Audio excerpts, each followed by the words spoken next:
Hey guys, my name's Cheryl Miller, and in these interviews, I'm bringing you success stories of people that have broken the mold and followed their own path instead of being limited by what others expected them to do based on their race, gender, or any other stereotype.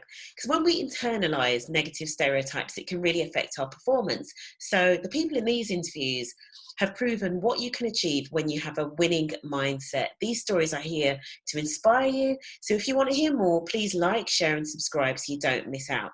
So today's guest is Anita Champaneri. She is a PR and media expert, second to none. She started out in mainstream media, has had stints at the BBC, ITV, in fact, has worked with all of the kind of major channels. And we have Anita to thank for for discovering Gok Wan, who she discovered many years ago. She now runs an award-winning PR agency called Delicious PR. Originally from the South, Birmingham has claimed Anita as one of our own. So welcome. Thank you very much. Yes, I forgot I'm adopted, Brammy.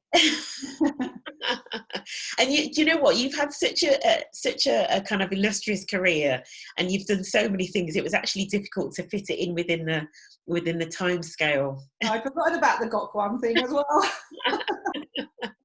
I don't know whether people always thank you for that, or do they kind of, I think people are surprised. Like, did you find him? Did you Yeah. discover him? I said, yes. We cut his show reel with Channel 4, and that's how Yeah. he got the series How to Look Good Naked. So, Brilliant. yes, yeah. Yeah.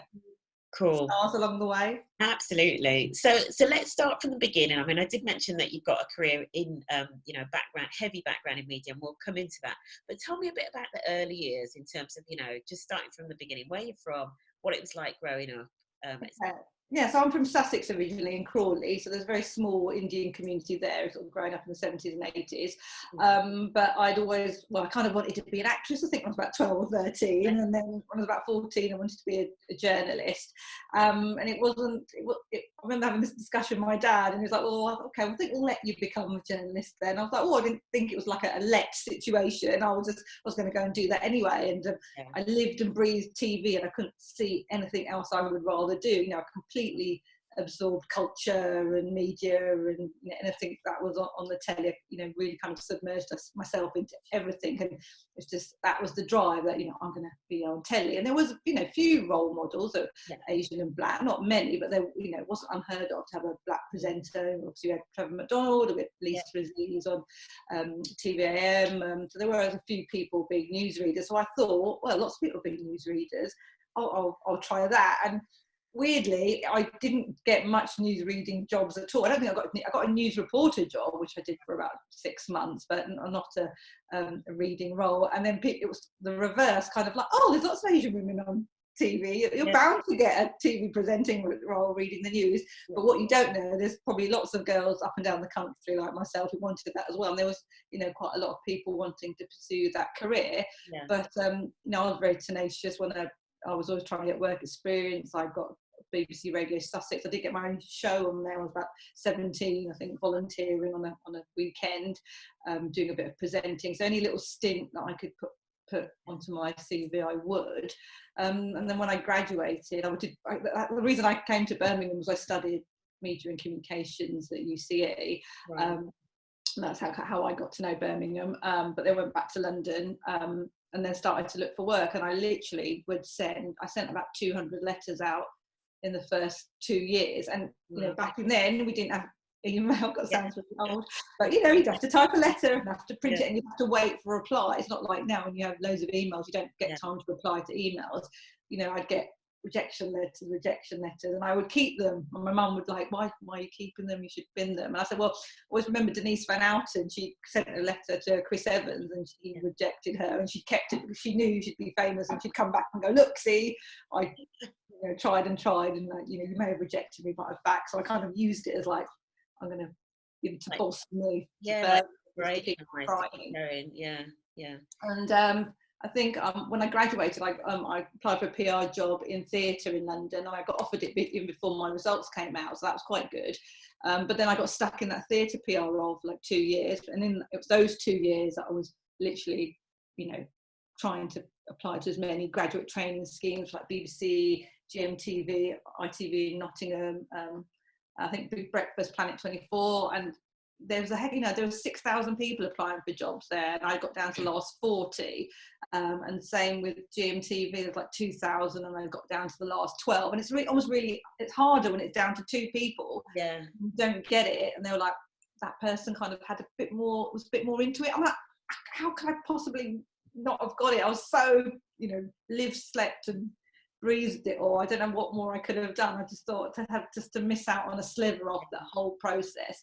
And and that went on for a couple of years, and it does get a bit demoralizing, but if you can't see yourself doing anything else, then you have to keep going. And what was it? I mean, you so it sounds like you were interested in TV from a really early age. So can you pin it down to anything? Was there something, in your childhood or something that really attracted you to that? I don't know. I wanted to be an actress when I used to watch Dallas. I can remember that point. Yeah. I don't know what it was about TV. I don't know. Maybe I just fell in love with light entertainment and watching the big Saturday afternoon shows, and I just knew everything. So if there was like a pop quiz, I would always know the answers to everything about TV. And my husband said, there's lots of information that's quite useless. I said, yes, but it's very good when you want to be in telly. You have all that kind of background knowledge. And I don't know. I just really lit my fire, I think. Yeah. And was there anyone that encouraged you when you were really young? I mean, you mentioned about your parents saying, yeah, we'll let you do it. So did you have other expectations of you? And was there really, people go, oh, why don't you go and work for the Asian network channels or the Asian radio? I go, well, no, I want to work at ITV, BBC. It's like, why take that route? Because there might be only 5 jobs there and 5 people get it, but there might be 500 jobs there, and there might be a bit more get it. But I think if you got a degree, there's ambition and ideas and creativity, so I've got the skills that help me in a mainstream job in Asian, but not just because I'm Asian go work for an Asian newspaper or an Asian radio. No, and I wasn't one of those children that was really into Bollywood or their Indian music. I didn't really care. I wanted to know about Hollywood and that and the mainstream stuff, so why wouldn't I want to get a job at GMTV and ITV? And funnily enough, that BBC radio show, I kind of used it as a bit of an excuse to talk to my heroes. So there was a guy who used to present the holiday show on BBC One. He was an Asian guy, and I managed to get an interview with him.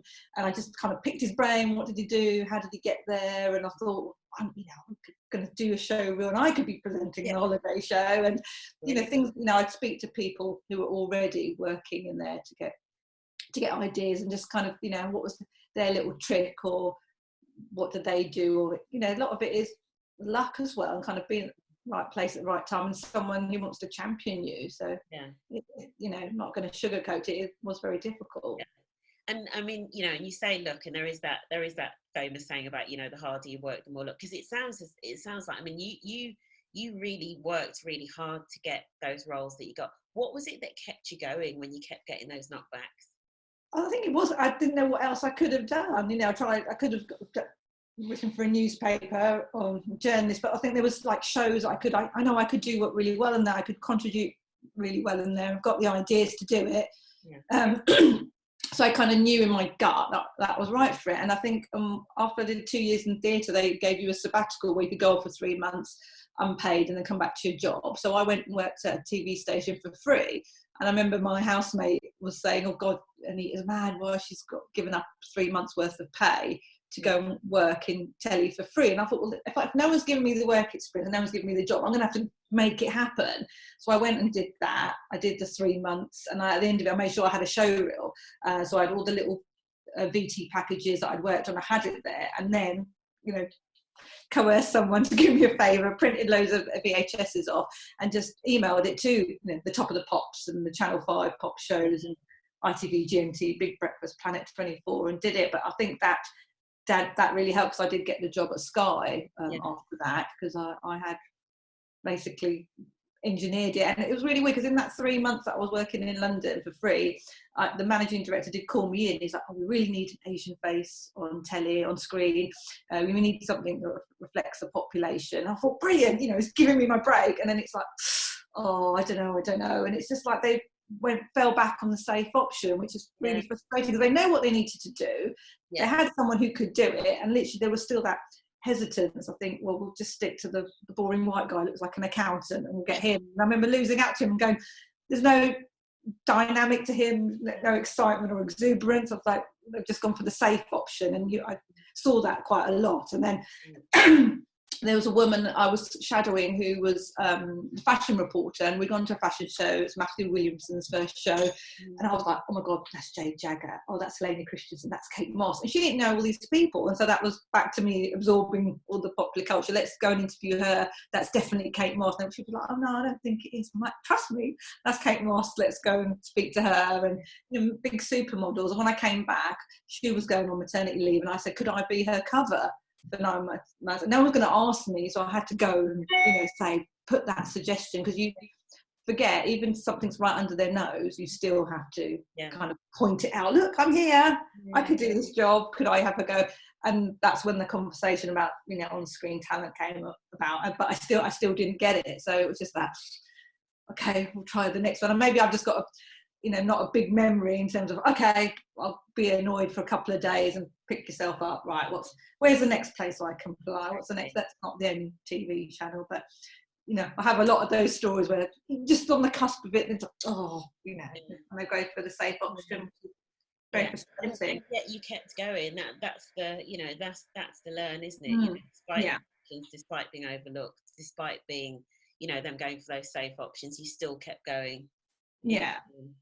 So after the Sky job, then I had like 3 programs I'd worked on, so then actually they could see to other people, actually they worked at 3 decent production companies. And so then that's when I started getting the jobs at Channel 5, and I've got on a researcher job at the BBC, and it was celebrity documentaries. And because if there was a story about Jason Donovan and Kylie, I knew kind of all the players who would need to be involved in that program, so it was quite easy for me to kind of put those programs together. And how many singles did Kylie have? Or I'd know it all here. I wouldn't have to research it because I would just know all this stuff. So they were like, "I'll get Anita. We'll just get her on the phone. She'll know." And that was done. So I kind of became known, especially when I was ITV Central, picking up Anita, who's what record company is Simon Cowell working for, or Rick Astley's last album, and who's managing this person, what show. So kind of a good box trivia I had in my head that was useful for other people. Yeah, you knew your stuff. So because there is something about and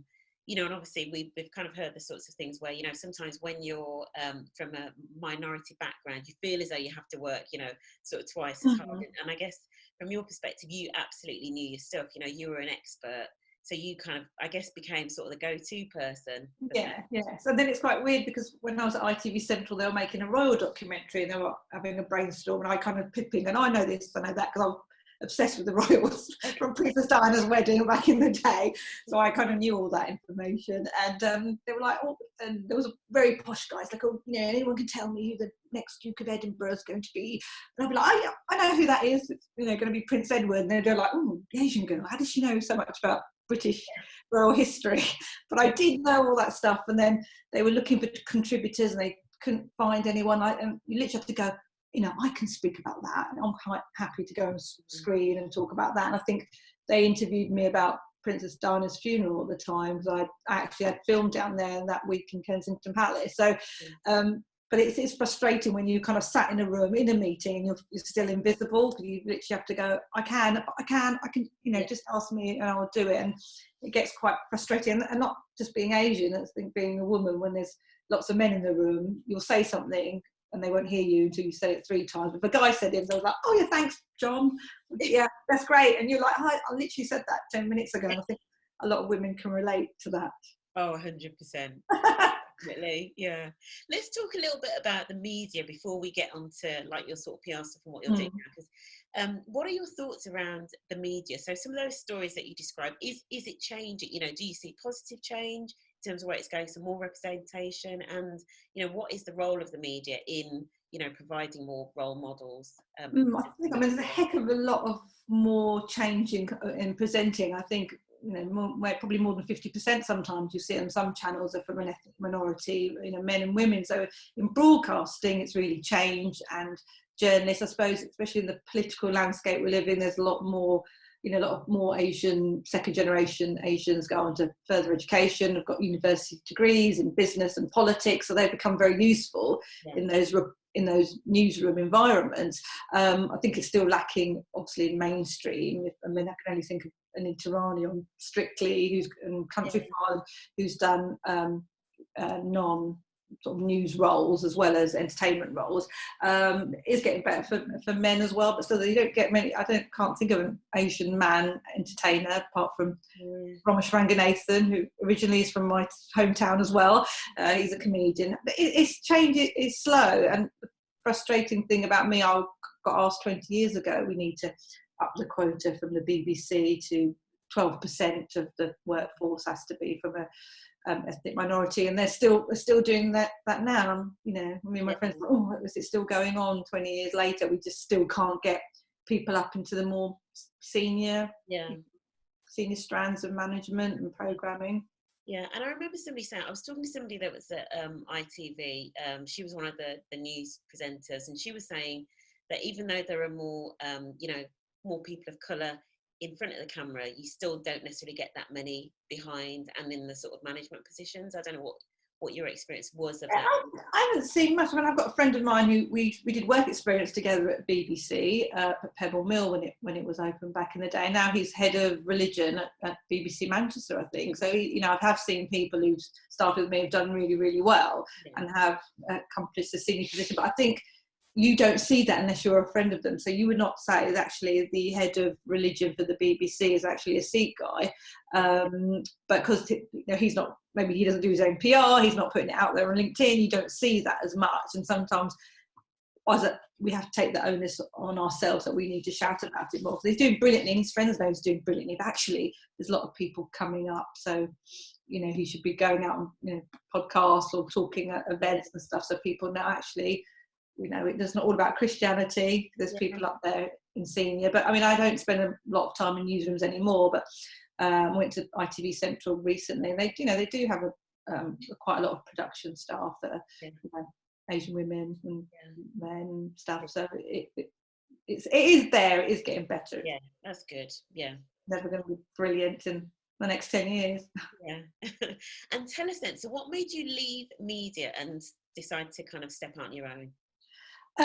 Well, production is really, really hard, because you could be on a Monday like, Anita, you got to go to Sheffield and film Prince Nassim, boxing, and you just take 3 days out, you go off and you do your thing, and that it's all very good when you're in your 20s and early 30s, but once you start having a family, it's really, really difficult. Because I used to get frowned upon leaving at 6 o'clock or 7 o'clock at night, and then you can't say, can I leave at 3 and pick my child up from nursery? So I couldn't see that happening, and there was such an inflexibility in broadcasting. So at the BBC, I was doing a development role, so we would think of the shows that would go out on a Saturday night. So Saturday night takeaways ended, right, what's the next new format that we could develop to fill that slot? So I thought, well, actually it's a writing job, I could do that 3 days a week, I could do that from home, but it's literally it's a full-time job, you have to be in the office. And just thought, well, there's so much inflexibility, and like the filming, you couldn't just take your child out of nursery, or your partner might not have that flexibility in his work. My husband didn't,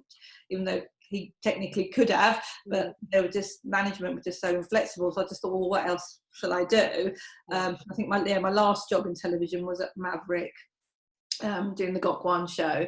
But when I came out of it, I just thought, well, lots of people I knew at ITV were going into PR jobs. And I thought, well, actually, it's a security, isn't it? Because in telly, it's literally freelance contract. You're 6 months at ITV, might get paid really well, but then you'll spend 4 weeks out of work, and then you've got another 6 months. So, if you can do that while you're young, is fine. But as you get older and you have mortgages, you want some security. So I thought I'd get a PR job, and then no one would give me a PR job. So I was like, back to square one again. It's like, well, you haven't worked in a PR agency. I said, but you want to speak to newsroom people, you want to speak to journalists. So I'm in there, can tell you how it works. So I would be ideal fodder. And weirdly, all the men that were in broadcasting had got head of PR jobs really easily. And I was just like, why isn't that happening for me? And it was literally a square peg in a round hole.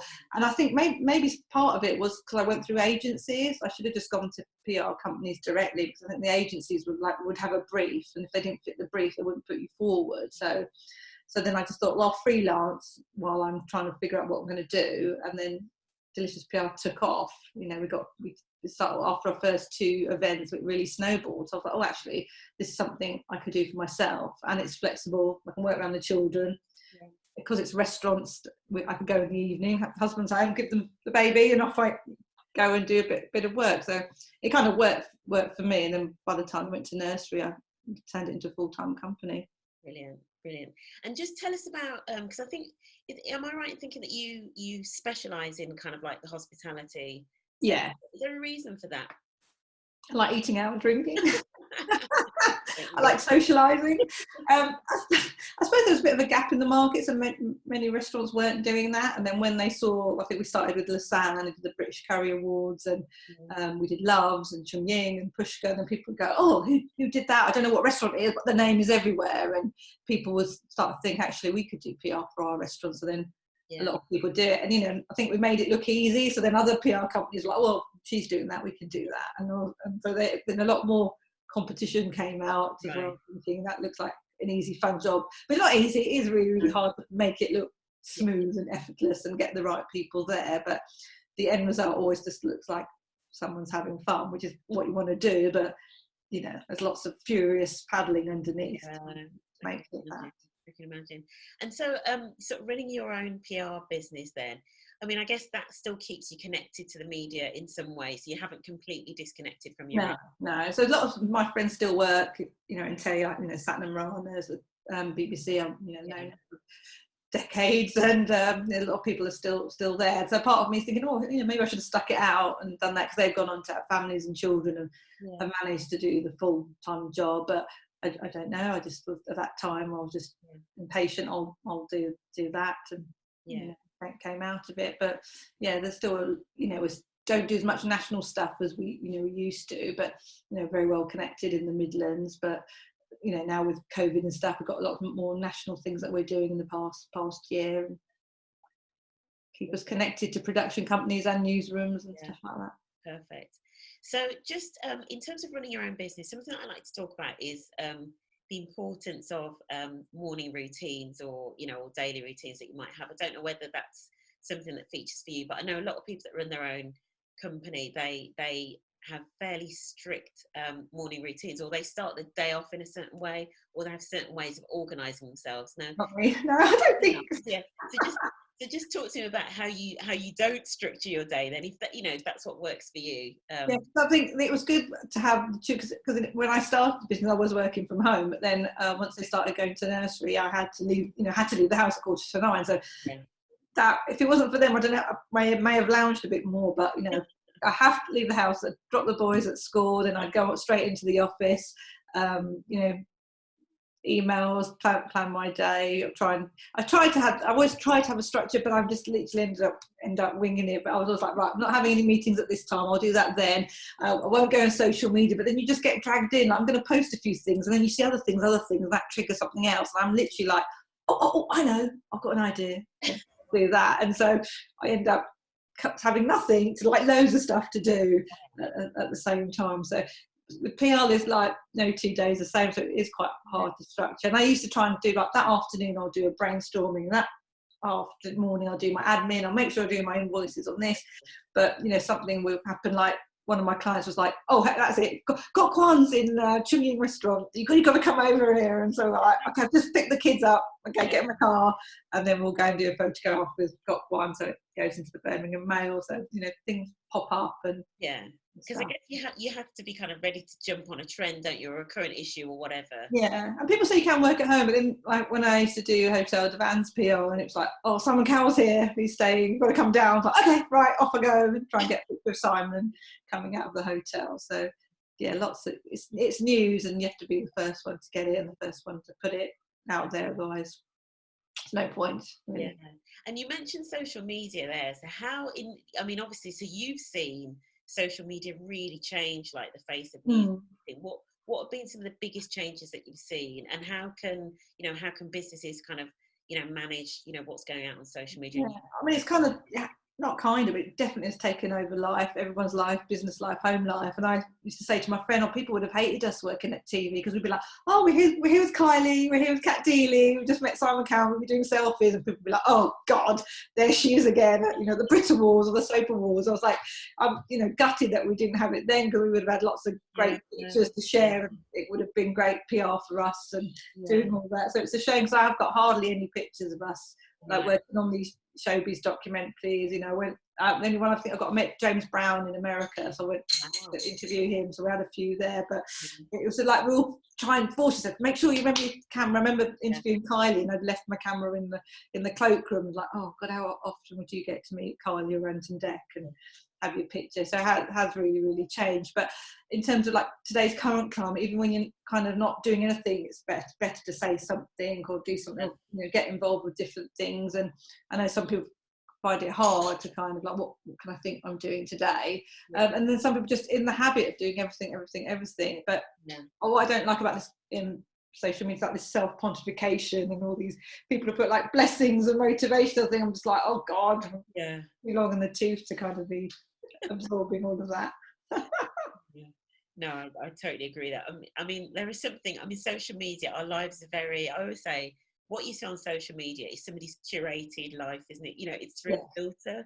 Almost, you're not seeing everything, are you really? Yeah, and people say to me, oh, you're always out. And I go, actually, if you look at my calendar, I'm only out like 2 evenings a week, or maybe it's 3 a fortnight. But because a lot of the social aspect happens in the day, so if I'd gone to a conference at lunchtime, like, you know, Spencer Matthews was doing a gym thing, it looks like you're out having fun, but that, you know, it's part of the working day. I said, other people, you're an accountant, you're not literally going to be at your desk going, oh, I've got this, you know, P&L, I'm looking at this P&L, how exciting, and somebody's tax return. You're not going to be posting stuff of your day job, but because ours is quite fun, and, you know, interactive out and about, you know, it looks like we're doing lots, you know, we're always out and about having fun, but it is part of the day. And just being PR, it's very 24/7 job. We are working at weekends, we've got events in the evening, so yeah, there's a lot that makes it look good, but you know, you don't really want to have videos of me cleaning my house, really, do you? So we all got to do that, but that's not something I'm going to put on social media. You could always put it on TikTok, I think, maybe.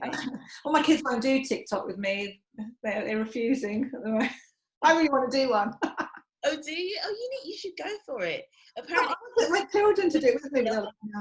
It's where all the eyes are. It's TikTok's the one platform where you can very easily get a lot of attention if you do the right thing. Apparently, well, it's taken off. Well, it must be taken off massively because apparently Victoria Beckham's PR manager's gone to work for TikTok. So really interesting. Okay. So you're very tenacious. You've pushed through a lot. You've dealt with a lot of rejection. You've achieved a lot.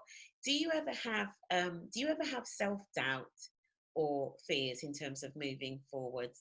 Yeah, I do. I think as you get older, you know, you don't want to be going to everything and doing everything and be seen at everyone. So sometimes, you know, I'm at home, I'm quite happy to be at home.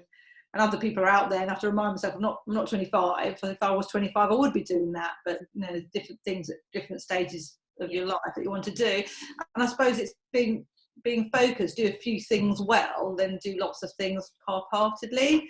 But yeah, we do have self-doubt. You know, I think in this generation, a lot of FOMO. If I'm not here, I'm going to be missing that out. I'm not doing that. Yeah. And when the pandemic lockdown happened, it was kind of a real eye-opener because people would ring me, go, oh, I haven't done this week, I've had a really lazy week. I said, but it's fine, take 2 weeks off.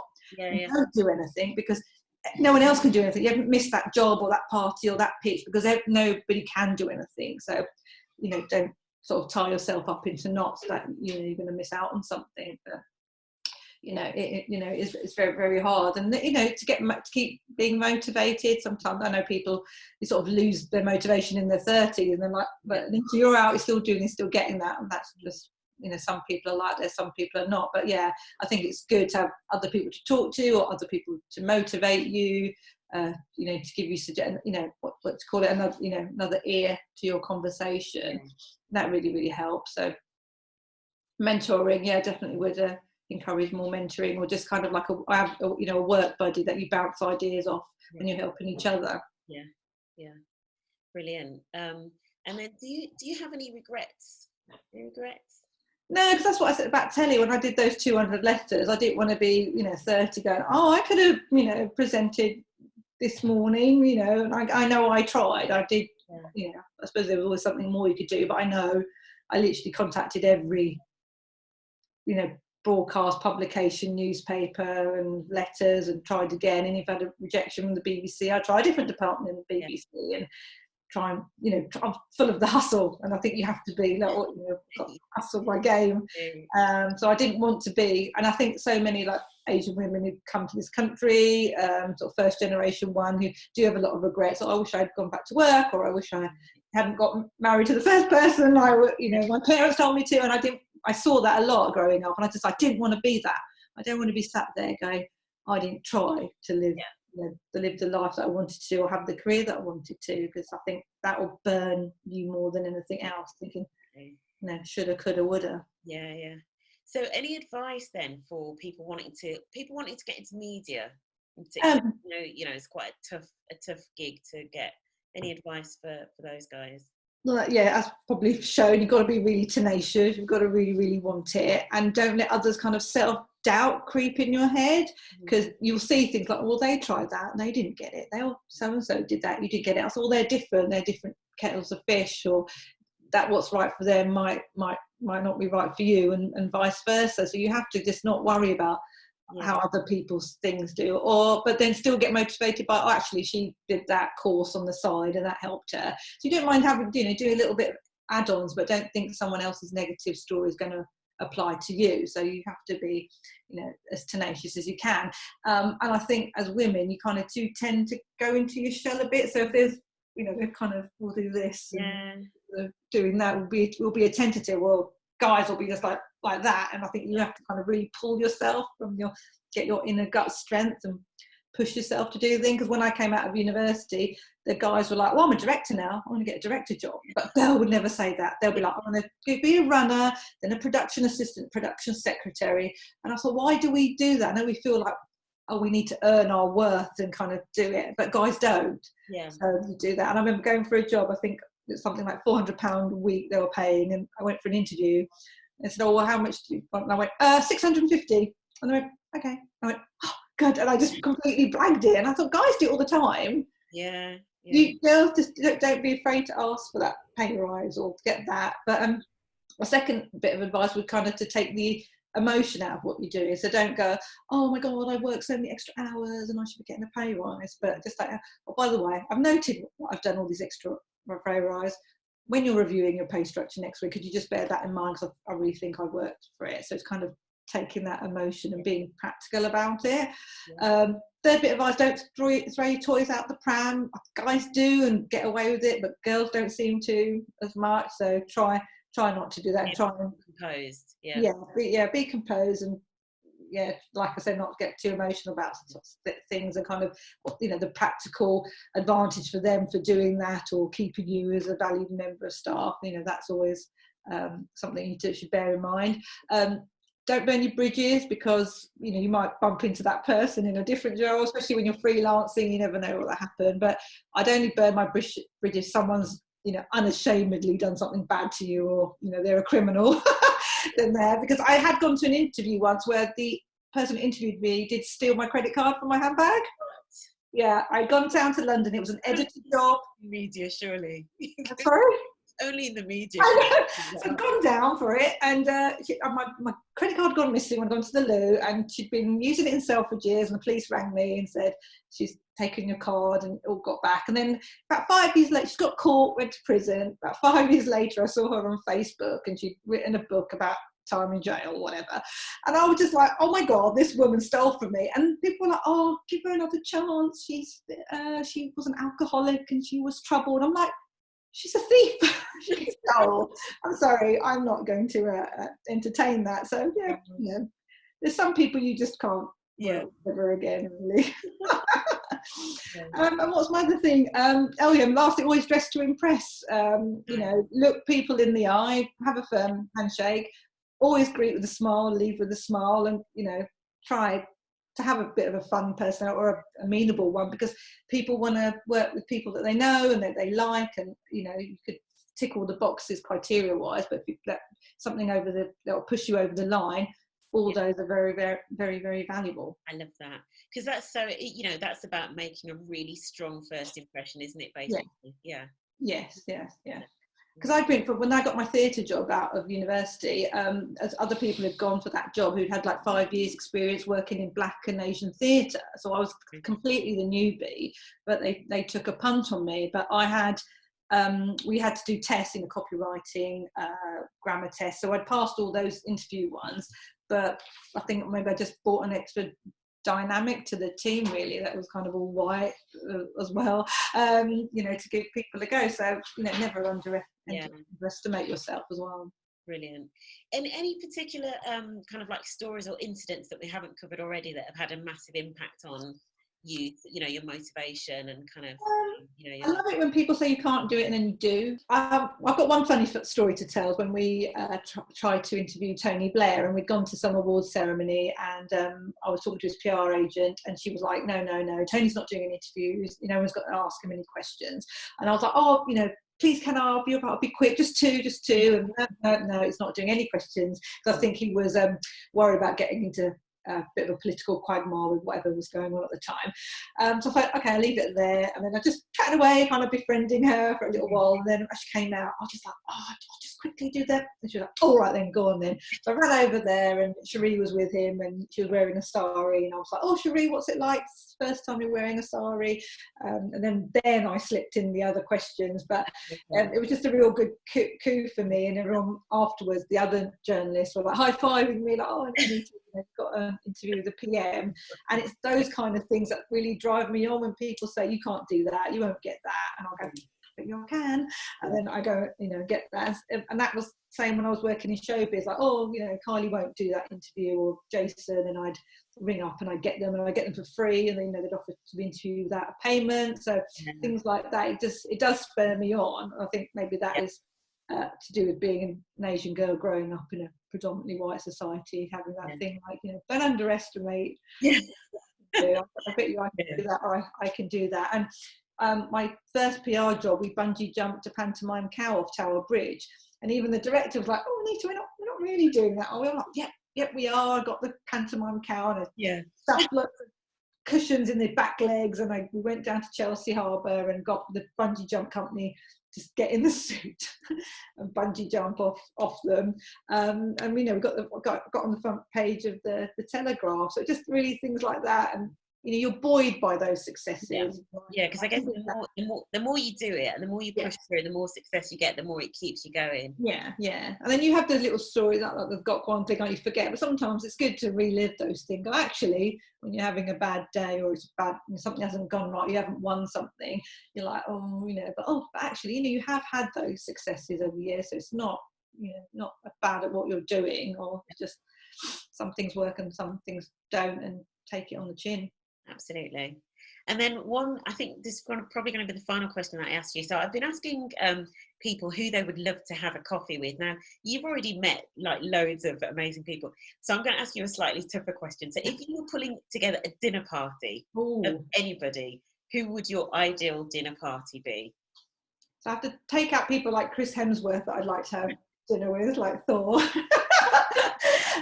There's someone like Robert Downey Jr. had a bit of humour, but we kind of do think about stuff like that in the office. And I think someone like Gwyneth Paltrow and Jennifer Aniston, I kind of really admire what they've done and how I know people think, oh, they're good looking and they're rich and stuff like that, but they get a lot of negativity through that, but they're still very likable, and they kind of push through.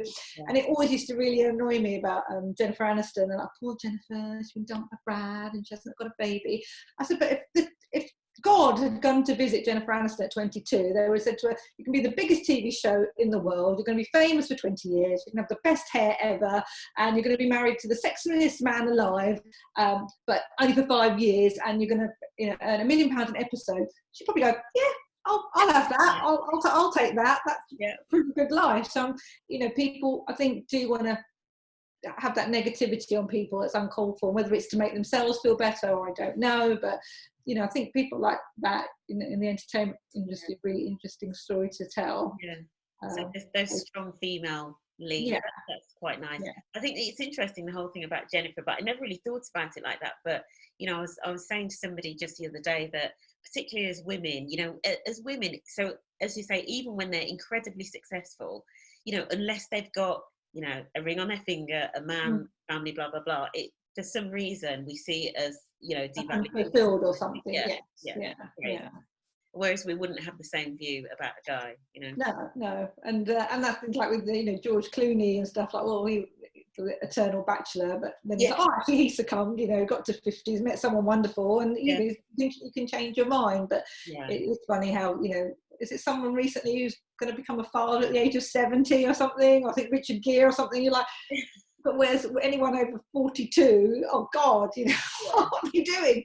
It's just those, those gender stereotypes that kind of get enforced in us, and it's more when women start believing that as well. And it's a bit, probably this is a bit naughty to say, but someone came to me for a job, but she was so, for someone who was 21, she was very stereotypical, and I just thought I couldn't have someone on my team like that, who let her mum do everything for us, who their brothers, the women just ran around them and they didn't have to do anything for themselves. And I was like, I'm bringing up sons and I want them to be gentlemen and I want them to be independent, so I'm making sure they don't fall in those traps. And then you're a young girl, just come out of university, and you've got all these old school ideas, and I despaired, and there's sometimes no changing that. And I just like, I can't have someone who thinks like that on my team. I'm totally with you, and that's part of the reason for doing this, like, because that event that I went to sort of last year, there were a lot of conversations that made me think, gosh, our young people, whether that's young women or people from a BME background, I thought we're still hanging on to those same stereotypes and they're holding back. So something like one of the conversations was, there were university students there, and they were discussing whether if you get taken out on a date, so on a first date, should the man always pay?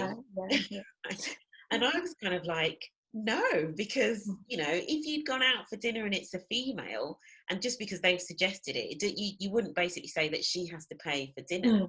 And I was so surprised at how many of these young women were still like, no, he has to pay, blah blah. And I just thought, we've lost the plot. We can't have gender equality and the closing the gender pay gap over here, and we still expect the man to pay when we go out for dinner. I just couldn't get my head around it. Yeah, but I know some women even now, like if we're together, you have to take me on 3 holidays a year, and you have to do this, and you have to do this, and I'm like, God, that demands. Every relationship's different, and you can't get bogged down with those kind of things. But then you do see how ingrained it is, and especially with my job, people do see me as professional. You've got your own job, you're out here doing this, doing events, having nice dinners, but they don't assume I can't cook. And I'm like, well, I can, just because I don't Instagram, because I cook in a rush because I've got 101 things, I'm throwing stuff together.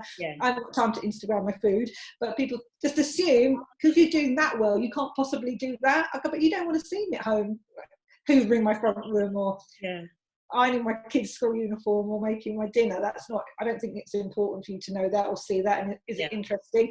But then people think, oh, she can't, oh, I didn't know you could cook. And I was like, well, it's not one or the other. You can do a lot of stuff. I said, I've lived on my own for 25 years. Of course I can. I learned to cook at 15. I just don't go on about it. But it's just weird how some people just think, you're always out, can you cook? What does your husband do? Does he let you out? That's the other one. Does he let you go out? I'm like, it's not my dad.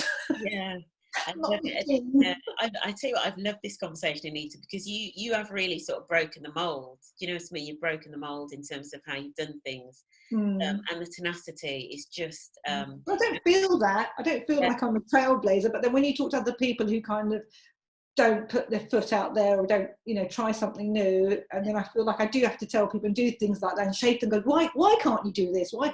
And like people want to stay in Birmingham. Well, why can't you go to London and try it out for 2 years?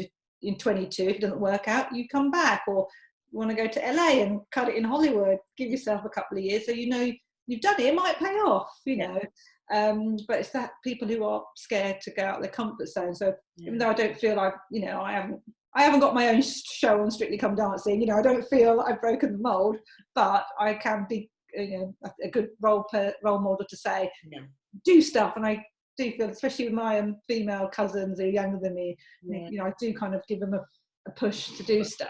But then I do feel I'm so good at talking about the good stuff, we've met Simon Cowell or we've done this, but I forget to tell the negative stuff. And I've had people in my family who've taken my advice, and I've gone, oh, actually, let me just tell you a more of a balanced story, because it's all fun and games when you're meeting for a drink and you're telling about the funny TV stories.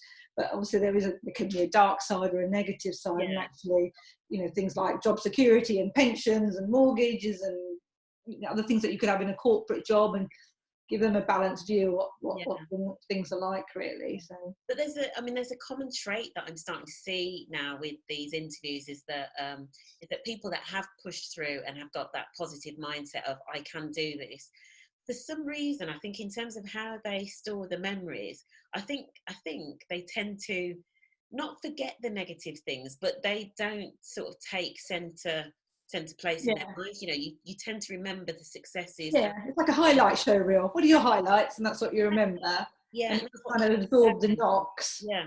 And then negative things. But yeah, there's been like sexism in workplace that you could mention, and guys, male, people in authority who take the mickey or take advantage or kind of flatter you into kind of working extra, that guys are very good at flattering. Oh, you're brilliant, you'll do this, and they go, okay, I'll do that extra bit of work. And whereas they wouldn't do that to the guys in the office, and they were the ones to be demanding pay rises and throwing the toys out the pram. So that kind of sexual dynamic in the workplace, you have to tread carefully. And also racial bias as well, which we haven't touched upon, which I think is very important. There's not, I wouldn't say there's prejudice or racism in the media. Well, there is, but I haven't overtly seen it. But there is that racial bias, and even racial bias isn't just the gameplay for the white audience. We do it ourselves. I have a lot of Asian clients because they see me, or you get me, you understand me, you know where I'm coming from. So we'll get a lot more Asian clients, and I'm sure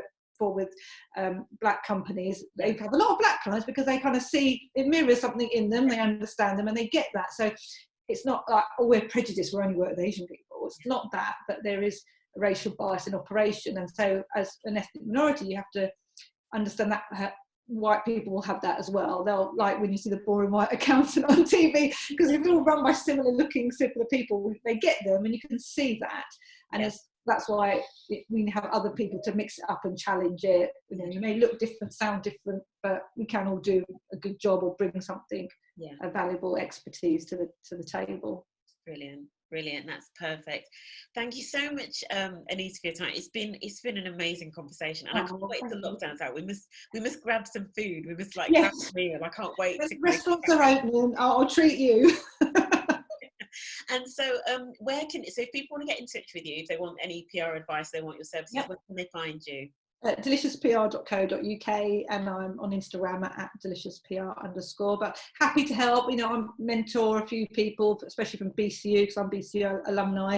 So we do take a lot of graduates from there, and we help them. And weirdly enough, I was mentoring a guy about getting into PR, and it ended up being more of a personal mentor to him. So even before we got to that, it's how to conduct yourself, and recognising what's good for them, because he was adamant he wanted to do PR, and I actually had to say, but I don't think it's for you, and so these are your strengths, and this is what you think is not necessarily what you do, and his motivation for why he wanted to do things. So I'm quite good at understanding people and what makes them tick. So we do a lot of that kind of personal coaching, really, that helps them in life, not just in work.